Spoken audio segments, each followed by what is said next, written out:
ایک business man نے خواب میں دیکھا کہ ایک شخص اس سے کہہ رہا ہے کہ تمہاری کمپنی کے مین گیٹ کے سامنے جو پھل بیچتا ہے اس کو عمرہ کروا دو۔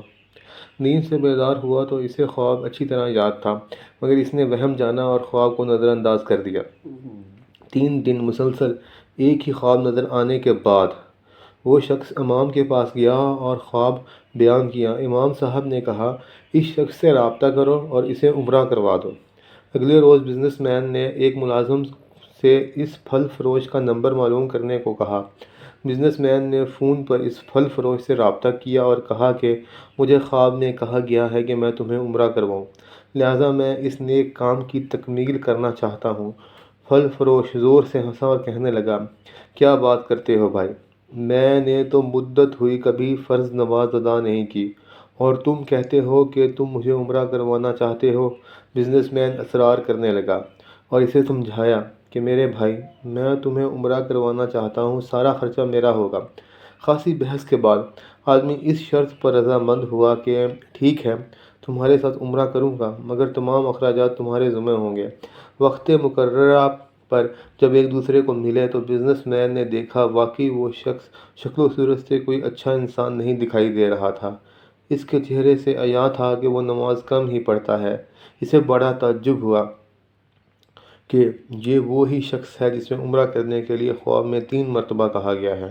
دونوں مکہ مکرمہ عمرے کے لیے روانہ ہو گئے۔ میقات پر پہنچے تو غسل کر کے احرام باندھا، حرم شریف کی طرف روانہ ہوئے۔ انہوں نے بیت اللہ کا طواف کیا، مقام ابراہیم پر 2 رکعت نماز ادا کی، صفا مروہ کے درمیان سعی کی، اپنے سروں کو منڈوایا اور اس طرح عمرہ مکمل ہو گیا۔ اب انہوں نے واپسی کی تیاری شروع کر دی۔ حرم سے نکلنے لگے تو پھل فروش بزنس مین سے منتخب ہوا اور کہنے لگا، دوست، حرم چھوڑنے سے پہلے 2 رکعت نفل ادا کرنا چاہتا ہوں، نہ جانے دوبارہ عمرے کی توفیق ہوتی بھی ہے یا نہیں۔ بزنس مین کو کیا اعتراض ہوتا، اس نے کہا، نفل پڑھو اور بڑے شوق سے پڑھو۔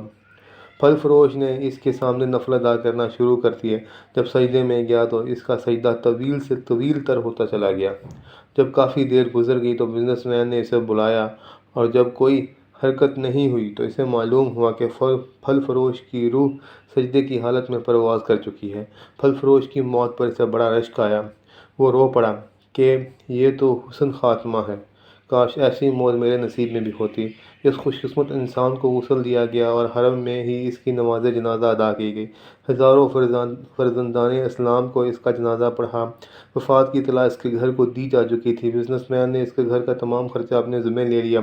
پھل فروش کی بیوی سے تعزیت کرنے کے بعد بزنس مین نے کہا، میں جاننا چاہتا ہوں تمہارا شوہر ایسی کون سی عادت یا نیکی تھی کہ اس کا انجام اس قدر عمدہ ہوا اور اسے حرم میں سجدے کی حالت میں موت آئی۔ بیوی نے کہا، بھائی، میرا خاوند کوئی نیک آدمی نہیں تھا، میں اس کی کوئی خاص خوبی بیان تو نہیں کر سکتی، ہاں، مگر اس کی ایک عادت یہ ضرور تھی کہ وہ ہمارے ہمسائے میں ایک غریب بیوہ اپنے چھوٹے بچوں کے ساتھ رہتی ہے۔